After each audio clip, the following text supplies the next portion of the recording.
السلام علیکم ورحمۃ اللہ وبرکاتہ۔ الحمدللہ رب العالمین والصلاة والسلام علی رسولہ النبی الکریم والعاقبۃ للمتقین۔ قال اللہ تعالیٰ فی القرآن المجید والفرقان الحمید الم یأن للذین آمنوا ان تخشع قلوبهم لذکر اللہ، صدق اللہ العظیم۔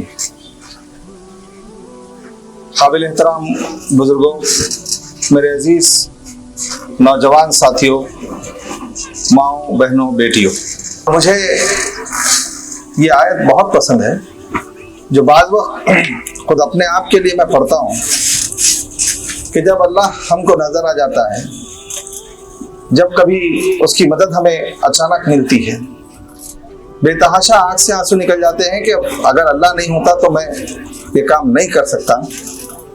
اور جب کوئی دوست یاد دلا دیتا ہے کہ واقعی اللہ تعالیٰ ہم سب کے لیے کتنا مہربان ہے، یا کوئی تقریر میں کوئی بات سمجھ میں آتی ہے تو میں یہ آیت پڑھ لیتا ہوں۔ جب کوئی مصیبت آتی ہے، جب میں پریشان ہو جاتا ہوں اور ہر طرف سے پریشانی کے اندر اچانک ایک امید کی کرن بن کے جب سامنے آتی ہے تو میں یہ آیت پڑھتا ہوں۔ جب کوئی بیماری آ جاتی اور بیماری کے دوران ہمارا احساس بن جاتا ہے کہ اب شاید یہ بیماری میرے لیے آخری لمحات تک لے جانے والی ہے، اور اچانک ایک مسیحا بن کے ڈاکٹر آ جاتا ہے اور ہمارا علاج ہو جاتا ہے، تو میرے ذہن میں ایک آیت گونجتی ہے کہ الم یأن للذین آمنوا ان تخشع قلوبهم لذکر اللہ۔ یہ وہ آیت ہے جس نے مغنیہ کو ایک صوفیہ بنا دیا تھا۔ یہ وہ آیت ہے جو صحابہ کرام رضوان اللہ تعالی علیہم اجمعین سورہ عصر کے بعد کثرت سے ایک دوسرے کی نصیحت کے لیے پڑھتے تھے۔ الم یأن للذین آمنوا ان تخشع قلوبهم لذکر اللہ۔ یہ وہ آیت ہے جب نماز میں پڑھی جاتی تو صحابہ کی زبان سے چیخیں نکل جاتی اور بعض وقت وہ جھرجھرا کر بے ہوش ہو کر گر جاتے۔ الم یأن للذین آمنوا ان تخشع قلوبهم لذکر اللہ۔ ترجمے تک آنے کے لیے تھوڑا تو تڑپانا پڑے گا آپ کو۔ تڑپ یہ تڑپ اے دل تڑکنے سے ذرا تسکین ہوتی ہے۔ اللہ تعالیٰ قرآن مجید میں فرماتا ہے کیا اہل ایمان کے لیے ابھی بھی وہ وقت نہیں آیا کہ ان کے دل اللہ کے ذکر سے لرز جائے؟ صبح سے ہم لوگ بیٹھے بات چیت کر رہے ہیں، بہت ساری چیزیں آپ کے سامنے ہیں، لوگوں نے آپ کو گرمانے کی کوشش کی، دلائل دیے، مختلف ذمہ داران بیٹھ کر اپنے اپنے تجربات کو انہوں نے شیئر کیا۔ آپ کے سامنے بہت متاثر کن نمونے بھی آئے، صفات بھی آئیں، اور وہ چیزیں جن سے بچنا ہے وہ بھی آیا۔ یہ سب ہمارے سامنے ایک تذکرہ نیکی کے طور پر آج ہوا ہے، اور ہم یہاں سے اٹھ جائیں گے، اور اٹھنے کے بعد جب ہم جائیں گے تو پھر ایمان کی وہ کیفیت ہماری باقی نہیں رہتی، اور اس گھٹتی بڑھتی ہوئی ایمان کی کیفیت کے اندر وہ لوگ میرے نزدیک قابل مبارکباد ہیں جو اپنی زندگی کے تلاطم خیز آزمائشوں اور اپنی صحت اور اپنے پریشانیوں کے بیچ وقت نکال کر آج صبح سے یہاں پر اللہ کے دین اور تحریک اسلامی کے لیے اپنے آپ کو یہاں پر جمع کیا اور بیٹھے اور کچھ سوچ رہے ہیں۔ میں دل سے مبارکباد دیتا ہوں کہ آپ وہ چنندہ کارکنان ہیں جو صرف دو وجہ سے یہاں پر آئے، یا تو کسی نے آپ کو موٹیویٹ کیا اور آپ کو کھینچ کر لایا، آپ کو اس کا شکر گزار ہونا چاہیے، یا تو آپ کو اللہ نے توفیق دی اور آپ اپنے جذبے کے ساتھ یہاں پر آئے۔ مجھے جہاں تک اندازہ ہے شہر حیدرآباد میں 3-3.5 ہزار کے قریب کچھ کارکنان بنے ہیں، اور ان میں سے چنندہ لوگ یہاں پر موجود ہیں۔ آپ جب یہاں موجود ہیں تو آپ کی سنجیدگی اور تحریک کے ساتھ وابستگی کے بارے میں مجھے تو کوئی شک ہو ہی نہیں سکتا ہے، اور میں یہ سوچ رہا ہوں کہ جب اتنی بڑی تعداد میں ایک افراد کا جمع غفیر سروں کا ایک سمندر میرے سامنے نظر آ رہا ہے، تو پھر کیا وجہ ہے کہ تحریک ہماری آگے نہیں بڑھ رہی ہے؟ کیا وجہ ہے کہ ہم اس کے اثرات کو محسوس نہیں کر رہے ہیں؟ تو میں جاننا چاہتا ہوں آپ میں سے کچھ لوگ بتائیں کہ آخر ہمارا محرک کیا ہے؟ کیوں ہم جماعت اسلامی سے وابستہ ہو رہے ہیں؟ ہم کیوں جماعت اسلامی سے وابستہ ہو رہے ہیں؟ آپ کیوں کارکن بنے ہیں؟ میں کیوں رکن بنا؟ گفتگو آ چکی ہے، تحدیث نعمت کے طور پر آپ کے سامنے رکھ رہا ہوں. آپ بتائیں، کوئی بتائے مجھے کہ ہم جماعت کے رکن کیوں بن رہے ہیں، کارکن کیوں بن رہے ہیں؟ ہمارے ساتھیوں نے کہا، اور میں ریپیٹ کر رہا ہوں وقت کی کمی کی وجہ سے، کہ آپ اس تحریک کو آپ نے جوائن کیا ہے اللہ کی رضا اور آخرت کی فلاح کے لیے. کیا صحیح ہے میری بات؟ ہاتھ اٹھا کے گواہی دیجئے اگر یہ بات صحیح ہے کہ ہم اللہ کی رضا اور آخرت کی فلاح کے لیے یہاں پر آئے، تو اس کا مطلب یہ ہے کہ میرا ایمان ہے کہ جماعت اسلامی کے علاوہ کوئی اور گروہ نہیں ہے اس وقت میرے سامنے اس سے بہتر، جو مجھے اللہ کی رضا کے حصول کے راستے میں اور آخرت کی کامیابی کے راستے میں مدد دے. کیا آپ لوگ سب اس بات کی گواہی دیتے ہیں؟ ہاتھ نہیں اٹھ رہے ہیں کا مطلب سوچ رہے ہیں ہم لوگ.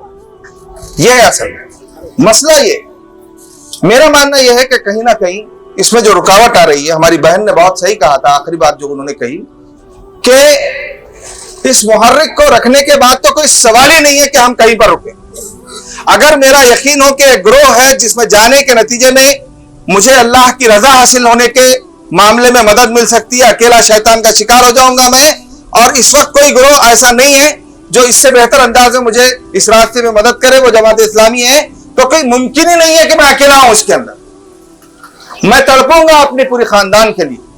سب سے چاہیے تھی بیوی، سب سے چاہیے تھا شوہر، سب سے چاہیے تھی اولاد، چاہیے تھے ماں باپ، ان کو چھوڑ کر میں جماعت اسلامی کے اندر کیسے آؤں؟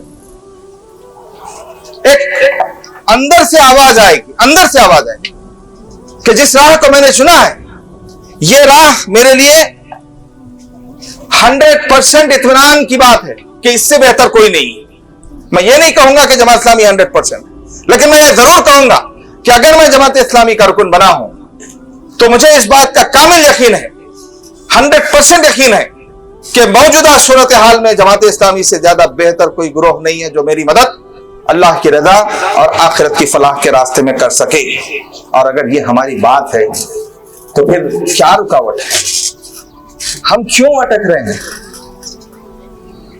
اللہ کی رضا اور آخرت کی کامیابی صرف اجتماعات میں شرکت کے نتیجے میں نہیں آئے. اجتماعات میں شرکت اسی طرح سے ہے جیسے ایک گاڑی کسی پیٹرول پمپ پر جا کر فیول لے کر آتی ہے. اس اجتماع سے آپ کو جذبہ ملا، اس اجتماع سے آپ کو معلومات ملی، اس اجتماع سے آپ کو قرآن ملا، اس اجتماع سے آپ کو حدیث ملی، اس اجتماع سے آپ کو تحدیث نعمت کے طور پر لوگ خیالات ملے، اس اجتماع سے آپ کو موٹیویشن ملا، تحریک ملی. اور یہ سب لے کر اگر ایک کار جس طرح سے پیٹرول ڈالنے کے بعد کسی جگہ پر جا کر سٹرک ہو جائے، آپ اور میں رک جائیں اور یہ کہنے لگے کہ پیٹرول ڈالنا ہی ہمارا اصل کام ہے، تو بتائیے ایسے آدمی کو آپ کیا کہیں گے؟ یہ اجتماع ہمارے لیے اسی وقت کارآمد ہو سکتا ہے. میں پورے غور سے سن رہا تھا جو پینل ڈسکشن تھا، اور میں دل سے مبارکباد دیتا ہوں ہماری بہن شیما ظفر صاحبہ کو کہ انہوں نے آخری جو نقطہ اٹھایا وہ بہت ہے. اس وقت تحریک اسلامی میں ہم سب لوگ، میں اپنے آپ کو الگ نہیں کر رہا ہوں، میں ایلیویٹ نہیں کر رہا ہوں اپنے آپ، میں آپ کے ساتھ ہوں، ایک ہی صف پہ ہیں ہم لوگ. ہم سب لوگ کہیں نہ کہیں ایمان کی کمزوری کا شکار ہیں. ہمیں یقین کامل نہیں ہے کہ اس جدوجہد کے ذریعے سے ہمیں اللہ کی رضا اور آخرت کی فلاح ملنے والی. وہ اگر ہوتی تو پھر بے چین، مضطرب اور دیوانگی کا شکار ایک قافلہ ہم کو نظر آتا. یہاں پہ ہم بہت اطمینان سے، ذوق ایمانی کے ساتھ اس کمفرٹ زون میں جا کر ہم اپنے اجتماع سے اٹھ کر بیٹھ جا رہے ہیں جو ہمیں کسی کام کا نہیں رکھ رہا ہے. ان اجتماعات کے بعد آپ کا اصل ذمہ شروع ہوتا. ان اجتماعات کی اصل غرض و غایت یہ ہے کہ ہمارے اس پورے قافلے کے اندر ایک تازگی آ جائے، رینیول ہو جائے، ان کے جذبوں کے اندر ایک جلا ملے، ان کے حوصلوں کو ایک آبیاری ہو، ان کے یقین ہو کہ وہ اکیلے نہیں ہیں اس راستے میں. اور یہ سب رکھنے کے بعد، یہ سب اجتماعات کی ایک زبردست قسم کی ہماری منصوبہ بندیوں کے بعد اور کاموں کی رپورٹوں کو اگر دیکھیں تو انقلاب اسلامی بس آیا ہی چاہتا ہے، لیکن ہم کہاں کھڑے ہیں؟ اقبال نے کہا تھا، خبر نہیں کیا ہے نام اس کا، خبر نہیں کیا ہے نام اس کا، خدا فریبی کے خود فریبی، عمل سے فارغ ہوا مسلمان، بنا کے تقدیر کا بہانہ۔ میرے دوستوں، آپ اس بات کو یقین جانیے کہ جماعت اسلامی اس وقت پورے ملک کی وہ اہم ترین مسلمانوں کی قوت ہے جو اگر درست ایپی سینٹر کو کیچ کر لے تو واقعی انقلاب کا راستہ شروع ہو جائے۔ ہم اپنے اس ایپی سینٹر سے ہٹے ہوئے، میں آپ کو اس کی بھی وضاحت کروں گا میں کیا کہہ رہا ہوں، اس لیے کہ ہمارے بہت سارے ساتھیوں کو جو نظم کے ذمہ داران ہیں میری بے چینیوں اور اضطراب کا سامنا کرنا پڑتا ہے، بہت معافی چاہتا ہوں۔ ناظمین شہر نے کہا کہ آپ کو چند برسوں میں جو ہے نا رکن بنا لیا جائے گا، میرا ضمیر کہتا ہے کہ آپ کو میں 1 گھنٹہ کیوں روکوں اس باعث سے جو آپ کو آخرت کی کامیابی کی طرف لے جا رہی۔ اگر میں ذمہ دار ہوں آپ کا اور آپ آئے ہیں اتنی تڑپ کے ساتھ اتنی دور، تو آخر کون سی چیز ہے جو مجھے اس بات پر روکے گی کہ میں آپ کو اصل قافلے میں شامل کروں؟ میں اس ایپی سینٹر کی طرف آپ کو لانے سے پہلے یہ بتانا چاہتا ہوں کہ اصل جماعت اسلامی جو چاہتی ہے وہ فرد کے اندر انقلاب لانا چاہتی ہے۔ اس انقلاب کو بھی لانا ہے، مجھے بھی لانا ہے، آپ کو بھی لانا ہے، ہم سب کو لانا ہے۔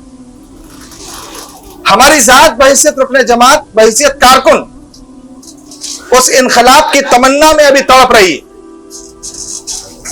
ہم انقلاب کی آرزو میں ابھی جی رہے ہیں۔ میں آپ کو بتاؤں، یہ اللہ کا فضل ہے، بہت بڑا فضل ہے کہ اتفاق سے اللہ تعالیٰ نے ہندوستان میں اس الیکشن میں ہم پر رحم کیا ہے، وگرنہ آپ صرف جماعت اسلامی کا نام چند لوگوں کی زبانوں سے سن رہے ہیں، وگرنہ ہندوستان کے اندر حالات ڈیفرنٹ ہوتے۔ ہم نے کچھ کوششیں کی، اللہ نے کچھ فضل کیا کہ ہندوستان کے اندر اس وقت سیاسی منظرنامے میں میرا ماننا یہ ہے کہ بڑا ہی خلیل وقت پھر ہمیں ہاتھ آیا، اور یہ وقت اگر ہم پھر اپنی نادانیوں میں، آپسی کلفشار میں، ایک دوسرے پر تانوں میں، ایک دوسرے کے ساتھ الجھاؤں میں اور تنظیم کے الجھاؤں کے اندر ضائع کر دیں تو یقین جانیے پھر آنے والا نہیں۔ میرے نزدیک یہ 4-5 سال جو ملے ہمیں ہندوستان اور بطور خاص تلنگانہ اور اس میں بھی حیدرآباد، اگر آپ ساتھ دیں تو انقلاب کی آبیاری ہو جائے گی، ہمیں کرنا ہوگا۔ میں آپ کو کہوں کہ جماعت اسلامی کا سب سے اولین جو ڈیمانڈ مجھے اپنے آپ سے لگتا ہے بحیثیت رکن جماعت، وہ یہ ہے کہ میں اس تحریک کو افراد فراہم کروں۔ افراد ہی تحریکات کی قوت ہوتے ہیں، اور میں ہوں کہ رکن جماعت کے کارکن بن کے برسوں گزار رہا ہوں، لیکن اس تحریک کو ایک فرد نہیں دے رہا ہوں۔ میرا کوئی برس، کوئی مہینہ اور کوئی دن ایسا نہیں گزرنا چاہیے کہ مجھ سے میری تحریک کو قوت نہ ملے۔ ہمارے لیے قابل افسوس دن ہونا چاہیے، اور اس دن یہ آیت ہمیں پڑھنا چاہیے، الم یعن للذین آمنوا ان تخشع قلوبہم لذکر اللہ۔ قرآن کی ایک ایک آیت ہمارے اندر وائبریشن لا دیتی ہے، قرآن کی ایک ایک آیت آپ کو کام پر آمادہ کرتی ہے، قرآن کی ایک ایک آیت آپ کو نیند سے جگا رہی ہے۔ قرآن پڑھنے والا شخص، قاری قرآن، قرآن میں ڈوبا ہوا آدمی، مطمئن کمفرٹ زون کے اندر، رضائیوں کے اندر، اے سی اور جو ہے نا خوشگوار گھریلو زندگیوں کے اندر انقلاب اسلامی کے صرف خواب نہیں دیکھتا رہتا ہے، وہ میدان میں آ جاتا ہے۔ میرے عزیز ساتھیوں، میں ابھی ہمارے دوست سے کہہ رہا تھا کہ بائیں جانب میں دیکھوں تو مجھے لگتا ہے کہ کافی کار نشین ہم لوگ ہو گئے ہیں، ہمارا معیار زندگی بڑا ہے، لیکن اس تحریک کے اندر جو امپیکٹ لیول ہے وہ گھٹا ہے۔ اثرات کے اعتبار سے ہم اگر دیکھیں تو ہمارے اسلاف ہم سے زیادہ اثر انداز تھے، کام کے اعتبار سے اگر دیکھیں تو ہمارے بزرگ ہم سے زیادہ کام کرتے تھے، اخلاص کے اعتبار سے اگر دیکھیں تو ہمارے بزرگ ہم سے زیادہ مخلص تھے، اور ان کے اخلاص کا نتیجہ ہے کہ ہم یہاں پر کھڑے ہیں۔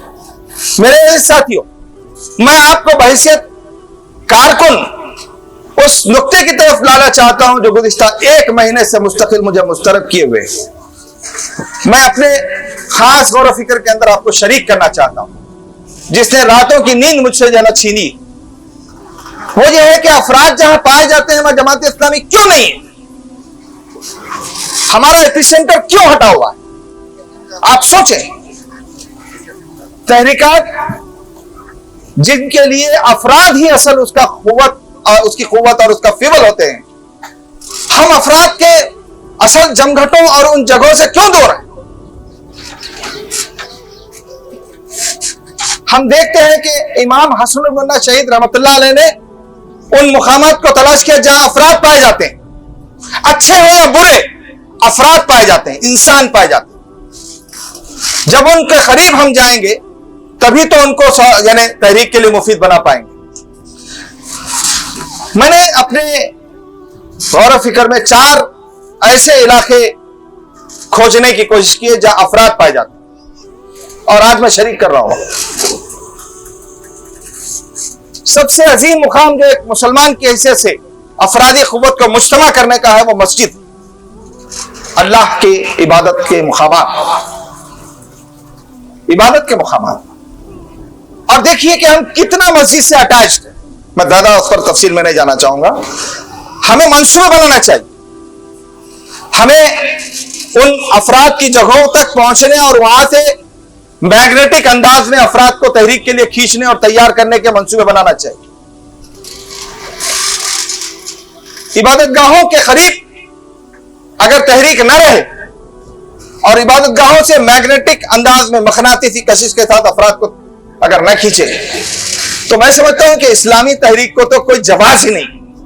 اسلامی تحریک کے لیے تو اصل فعال قوت اگر مل سکتی ہے ہمیں تو اللہ کے گھر سے مل سکتی ہے۔ نہ تو جمعہ کے خطبے ہمارے منصوبہ بند ہے، نہ ہماری نماز اور نماز کے بعد کے اوقات منصوبہ بند ہے، اور نہ رات کے رت جگہ منصوبہ بند ہے، اور نہ دن کی سرگرمیاں ہماری مسجدوں کے لیے منصوبہ بند۔ مسجدیں چلا رہے ہیں کوئی اور ان مسجدوں میں جا کے نماز پڑھنا بھی ہم پر دوبر ہوتا ہے۔ مسجد کے انتظامیہ میں ہے، نہ مسجد کی خدمت میں ہے، اور نہ مسجد کے لیے عبادت میں ہے۔ بھلا کیسے ملیں گے افراد؟ کہاں سے ملیں گے افراد؟ کا دوسرا جو مجموعہ ہوتا ہے وہ اسکولوں اور کالجوں میں، تعلیم گاہوں میں، اور ہم جماعت اسلامی، اس کی طلبہ تنظیمیں، ایس آئی او اور جی آئی او، اور اس کی اساتذہ کی تنظیم، آپ دیکھیں کہ ہمارا وجود تعلیمی اداروں میں کہاں پایا جاتا ہے؟ ہم کتنے کالجز میں ہیں؟ مجھے 3 دن پہلے 2 ساتھی ملے، 3-4 دن پہلے، اور انہوں نے کہا 20 کالجز کے اندر اسلامی اخلاقی تربیت کے لیکچرز لینے کے لیے موقع ہے، افراد فراہم کیجیے۔ داخل ہونے کے کون سے طریقے ہیں یہ ہمیں ڈیسائیڈ کرنا ہے، وہ کارکنان کو ڈیسائیڈ کرنا ہے۔ ہم نہیں جانتے کہ آپ کیسے جائیں گے، لیکن ہمیں بیٹھنا ہے، دیوانگی کے ساتھ بیٹھنا ہے، ایسے گروہ تیار کرنا ہے جو مسجد اور تعلیم گاہوں کے اندر افراد کو میگنیٹ کی طرح سے کھینچیں اور تحریک کے پاس لا کر دیں۔ افراد کے پائے جانے والی تیسری جگہ ہے تفریح گاہیں۔ بڑے بڑے ریزورٹس ہیں ہمارے اطراف، بڑی بڑی ہوٹلیں، بڑے بڑے جو ہے نا ہمارے چائے خانے، کیفٹیریا کے جدید انداز بھی ہیں، کیفے کافی ڈے میں بھی ہم کافی پیتے ہیں۔ بہت ساروں کا وقت چائے خانوں اور کیفے خانوں میں ہمارا گزرتا ہے، ہوٹلوں میں گزرتا ہے، لیکن کیا ہم اس آیت کے تناظر میں الم یعن للذین آمنوا ان تخشع قلوبہم لذکر اللہ امام حسن البنا شہید کو یاد نہیں کر سکتے، جو وقت کے چائے خانوں، خیمہ خانوں کے قریب جا جا کر لوگوں کو تلاش کرتے، وہیں سے انہوں نے وکیلوں کو پکڑا، ڈاکٹروں کو پکڑا، انجینئروں کو پکڑا، قابل افراد کو پکڑا اور تحریک میں لے کر آئے۔ آپ کیا سمجھتے ہیں کہ اخوان نے جو افراد پیدا کیے ان افراد کا قائد کوئی بڑا کتابیں لکھنے والا تھا؟ حسن المنع شہید سے کسی نے کہا کہ امام آپ کی تقریریں بہت اچھی ہوتی ہیں، لکھ دیا کریں، کتابیں آ جائیں گی۔ انہوں نے کہا نہیں، میں افراد لکھ رہا ہوں، وہ کتابیں لکھیں گے۔ اور آج دنیا گواہی دے رہی ہے کہ ان کے ذریعے سے تیار کیے ہوئے سید قطب اور محمد قطب نے کتابوں کے انبار لگا دیے۔ اور مولانا مودودی کے بعد دوسرا بڑا نام اگر کسی کا آتا ہے اسلام مخالف قوتوں کو زک دینے، چیلنج دینے اور علمی ٹکر دینے میں، تو وہ سید قطب رحمۃ اللہ علیہ کا آتا ہے، جنہیں شہید کر دیا گیا تھا۔ تعلیم گاہ، چائے خانے، بازار چوتھا ہے، خرید و فروخت کے مراکز۔ ہم ہمارے روایتی طرز کے کاموں پر ہی یقین رکھتے ہیں۔ دنیا پروپیگیشن اور مارکیٹنگ کے نئے اصولوں کو اڈاپٹ کی ہوئی ہے۔ سوشل میڈیا نے نئی دنیایں ہمارے سامنے آباد کر دی۔ میرے عزیز ساتھیوں، میرا دل یہ کہتا ہے کہ ان کارکنوں میں سینکڑوں ایسے باصلاحیت نوجوان جو اپنی صلاحیتوں سے ہمیں وہ ذرائع فراہم کر سکتے ہیں جو ان مقامات تک افراد کو کھینچنے کے لیے ہماری مددگار کریں۔ ان کارکنوں میں ایسے سینکڑوں نوجوان ہیں جو اپنے علم، فن اور ریسرچ اور ٹیکنالوجی اور کاؤنسلنگ کی صلاحیتوں کے ساتھ تعلیمی اداروں کے اندر ہمارے لیے ہتھیار بن سکتے ہیں۔ ضروری نہیں ہے کہ ہر جگہ میں جماعت کا اجتماع اور عیسائیوں کے اجتماع کے نام ہی سے جائیں، ہر طریقے سے ہم جا سکتے ہیں۔ ہمیں ایسے جنونی چاہیے جو مسجدوں سے چپک کر رہے۔ صحابہ میں ایک گروہ ایسا تھا جو مسجدوں سے بالکل چپک کر رہتا تھا۔ ہمیں ایسے کارکن چاہیے۔ بھلا بتائیے، اگر میں آپ سے اس بات کی امید نہ کروں تو کس سے کروں؟ اور اگر میں آپ سے اس بات کی توقع نہ کروں کہ اگر آپ نے رشتہ باندھا ہے کارکن کی حیثیت میں تو اس رشتے کو بہت جلدی استقلال فراہم ہونا چاہیے، اپنے آپ کو کمٹ کر دینا چاہیے۔ محترم ناظرین شہر نے آپ کو متوجہ ضرور کیا، لیکن میں ان 4 علاقوں میں جو کام کی اہمیت ہے اس کے حوالے سے آپ کو کہوں کہ ہمیں کارکن ضرور چاہیے، لیکن کارکن صرف کارکن نہیں چاہیے، ایسے دیوانے چاہیے جو اپنے آپ کو ٹوٹل سرنڈر کریں کہ ہم اس تحریک کے لیے امیر کے ہاتھ پر بیعت کرنے کے لیے تیار ہیں، اور یہی ہے رکنیت، اس کے علاوہ کچھ نہیں۔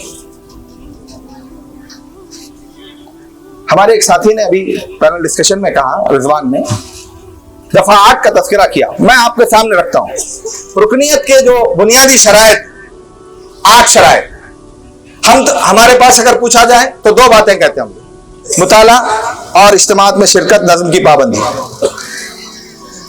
دستور کی دفعہ 8 ہمارے سامنے ایک رکن جماعت کی ذمہ داریوں کو اوپن کرتی ہے۔ نمبر 1، وہ فرائض کی پابندی کرنے والا۔ نمبر 2، وہ کبیرہ گناہوں کے قریب نہیں جانے والا۔ نمبر 3، وہ قرآن اور سنت کا مطالعہ اور اسلام کی گہری معلومات کو رکھنے والا ہو۔ نمبر 4، وہ کسی کا حق نہیں مارے گا، اس کے تعلقات اچھے ہوں گے، وہ کسی پر ظلم نہیں کرے گا۔ نمبر 5، وہ کوئی ایسا ذریعہ معاش اختیار نہیں کرے گا جس کے ذریعے سے معاشیت کی بو آتی ہے۔ نمبر 6، وہ اپنے رزق میں کوئی حرام مال نہیں رکھے گا۔ یہ ہے شرائط رکنیت۔ شرائط رکنیت پر توجہ چاہتا ہوں میں نے آپ کے سامنے 6 پوائنٹس رکھے ہیں، اور 7واں پوائنٹ ہے ان سب چیزوں کے سلسلے میں وہ اپنے آپ کو تربیت و تزکیے کے لیے پیش کرے گا۔ 8واں پوائنٹ ہے حد الوسع، اپنی استعداد کے مطابق، اپنی کیپیسٹی کے مطابق وہ اللہ کے دین اور تحریک اسلامی کے لیے کام کرے گا۔ بھلا بتائیے، اس کے اندر 7 جو نقطے ہیں ان میں سے کون سا نقطہ جماعت اسلامی کے لیے خاص ہے؟ کیا کوئی مسلمان معصیت کے ساتھ زندگی گزار رہا ہے وہ مسلمان ہو سکتا ہے؟ کیا کوئی مسلمان فرائض کی پابندی نہیں کر رہا ہے وہ مسلمان ہو سکتا ہے؟ قرآن اور سنت سے رشتہ توڑ کر کے مسلمان ہو سکتا ہے؟ حقوق کسی کے اگر ضبط کر رہا ہے تو کیا کوئی مسلمان ہو سکتا ہے؟ تو اس کا مطلب یہ ہوا کہ رکن بننا یعنی مسلمان بننا۔ یہی وجہ ہے کہ مولانا مودودی کے زمانے سے ہمارے پاس یہ روایت چلی آ رہی ہے کہ اگر آپ رکن بن جاتے ہیں، امیر جماعت آپ کو رکن کی حیثیت میں اگر ایکسپٹ کر لیتے ہیں، تو ہم سب مل کر تجدید شہادت کرتے ہیں، اس بات کی گواہی دیتے ہیں کہ ہم پھر دوبارہ اے اللہ